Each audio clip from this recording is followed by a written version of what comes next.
किसी भी वीडियो में, चाहे वो मूवी हो या तुम्हारी छोटी सी यूट्यूब वीडियो, उसमें साउंड इफेक्ट का कितना बड़ा रोल होता है यह मुझे तुम्हें बताने की जरूरत नहीं है, यह तो तुम्हें खुद पता ही होगा। लेकिन फिर भी जिन्हें पता नहीं है वो आगे बढ़ने से पहले यह क्लिप बिना साउंड इफेक्ट के देखो।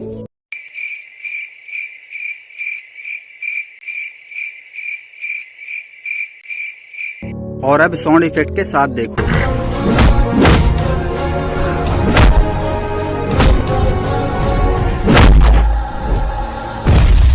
तो तुम्हें पता चल गया होगा कि साउंड इफेक्ट कितना रोल प्ले करता है किसी भी वीडियो को एक्सट्रीम बनाने के लिए। क्योंकि यार साउंड से आता है इमोशन और इमोशन से आती है फीलिंग, और जिस वीडियो को देखने में तुम्हें फील आए then this is one of the best videos for you. इसलिए अब अपनी वीडियोस में हर कोई यूज करता है साउंड इफेक्ट। और अब कुछ दिन से मैं नोटिस कर रहा हूँ कि अब तो टेक्निकल योगी जी भी यूज कर रहे हैं साउंड इफेक्ट। अगर तुम चाहो तो देख सकते हो उनकी लेटेस्ट वीडियोस को। ठीक है यार, अब यह तो बता दे कि यह कॉपीराइट फ्री है भी या नहीं। कहीं ऐसा ना हो कि हम इसे अपनी सारी वीडियोस में यूज करें और एक दिन ऐसा आए कि यह मेरा चैनल ही उड़ा दे। और साथ ही साथ यह भी बता दे भाई कि इसको डाउनलोड कैसे करना है। ओके, डाउनलोड कैसे करना है और कॉपीराइट फ्री है या नहीं ये तो मैं तुम्हें आगे बताऊंगा, लेकिन उससे पहले यह जान लो कि इसका यूज कैसे करना है। तो देखो, यह तो अपने आप में एक बड़ा टॉपिक है कि साउंड इफेक्ट को यूज कैसे करते हैं, क्योंकि बहुत छोटे छोटे पॉइंट से इसे कट करना होता है और कहीं पे तो एकदम बीच का साउंड उठाना पड़ता है जो काफी ध्यान से करना होता है। तो इसके ऊपर मैं डिटेल में वीडियो बना दूंगा अगर तुम कमेंट करके बोलोगे तो। फिलहाल शॉर्ट में बता देता हूँ कि जब तुम्हारा फ्रेम चेंज हो या फिर फ्रेम ट्रांजिशन हो या फिर कुछ एक्स्ट्रा फोटो ऐड कर रहे हो या फिर कुछ टेक्स्ट लिख रहे हो, इस टाइप से और भी बहुत कुछ कर रहे हो, तो वहाँ पे जरूरी होता है साउंड इफेक्ट का यूज करना। लेकिन ध्यान रहे कि सभी इफेक्ट में एक ही साउंड यूज नहीं करना। अगेन वही, अगर तुम्हें समझ नहीं आ रहा है तो तुम बस पहले साउंड इफेक्ट सुन लो और इसे डाउनलोड कर लो और इसी के साथ कमेंट कर देना, डिटेल वीडियो बहुत जल्द आ जाएगी। तो अब बात करते हैं कि इसे डाउनलोड कैसे करना है और यह कॉपीराइट फ्री है भी या नहीं।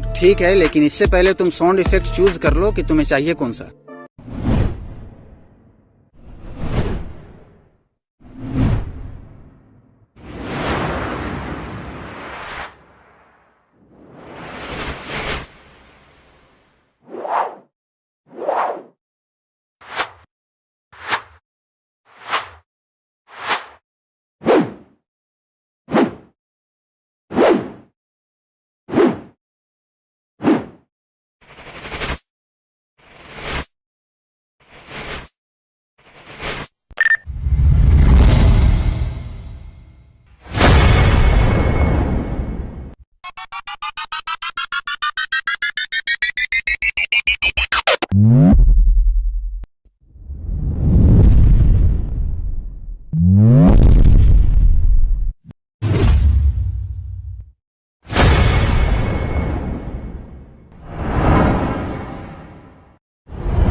Game over.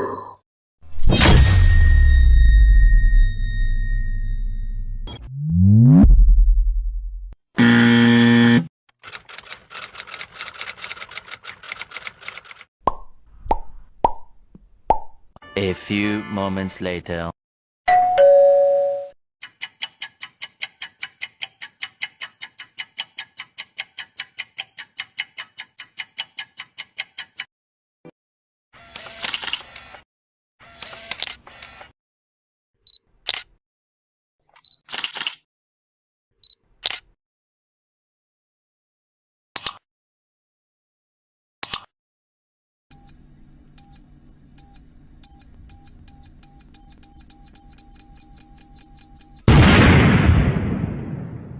आई होप कि तुमने सारा साउंड इफेक्ट सुन लिया होगा और डाउनलोड करने की सोच रहे हो। तो इसके लिए तुम्हें कुछ नहीं करना है, बस डिस्क्रिप्शन में एक लिंक मिलेगा साउंड इफेक्ट के नाम से, उस पे टच करना, सीधे डाउनलोड हो जाएगा। और अगर तुम 1-2 साल बाद ये वीडियो देख रहे हो तो एक बार सर्च बार में जिस दिन वीडियो अपलोड हुआ है वो डेट डाल देना तुम, तो यह पूरा साउंड इफेक्ट मिल जाएगा तुम्हें। ओके, अरे यार तूने यह तो बताया ही नहीं कि यह कॉपीराइट फ्री है या नहीं। ओके बताता हूँ, लेकिन उससे पहले जब तुम यहाँ तक आ ही गए हो तो जाओ कमेंट सेक्शन में और जाकर अपनी हाजिरी बनाओ 333 टाइप करके। मैं भी तो देखूं कि आज की क्लास में कौन प्रेजेंट है और कौन नहीं। ओके, तो अब बात करते हैं कि यह साउंड इफेक्ट कॉपीराइट फ्री है या नहीं। तो देखो, यह साउंड इफेक्ट नहीं बल्कि सारा साउंड इफेक्ट तुम्हारे लिए फ्री ही रहता है, इसलिए तुम साउंड इफेक्ट को यूज करते टाइम इतना सोचा नहीं करो, डायरेक्ट यूज कर लिया करो। अगर कोई साउंड इफेक्ट पेड है तो वो वहीं पे पेड रहेगा, चाहे तो वो डाउनलोड ही नहीं होगा, या फिर वो लॉक रह सकता है, या फिर कुछ भी हो, लेकिन वो डाउनलोड नहीं होगा। लेकिन वो एक बार डाउनलोड हो गया तो उसे कोई भी यूज कर सकता है, उसके क्रिएटर को पता ही नहीं चलेगा कि इसे यूज कौन कर रहा है, क्योंकि इसमें कंटेंट आईडी नहीं होता है। लेकिन सिर्फ साउंड इफेक्ट का यूज करोगे तो वीडियो उतना अच्छा नहीं बनेगा जितना कि बैकग्राउंड म्यूजिक यूज करने से बनेगा। तो इसके लिए यह वाले वीडियो पर क्लिक करो और कोई भी copyright free background music use करके वीडियो को एक्सपोर्ट कर लो, और फिर उसके बाद यह वाले वीडियो पर क्लिक करके यह जान लो कि वीडियो को यूट्यूब ऐप से, क्रोम से, अनलिस्टेड मोड में या प्राइवेट, आखिर कहां से और कौन से मोड से अपलोड करना चाहिए।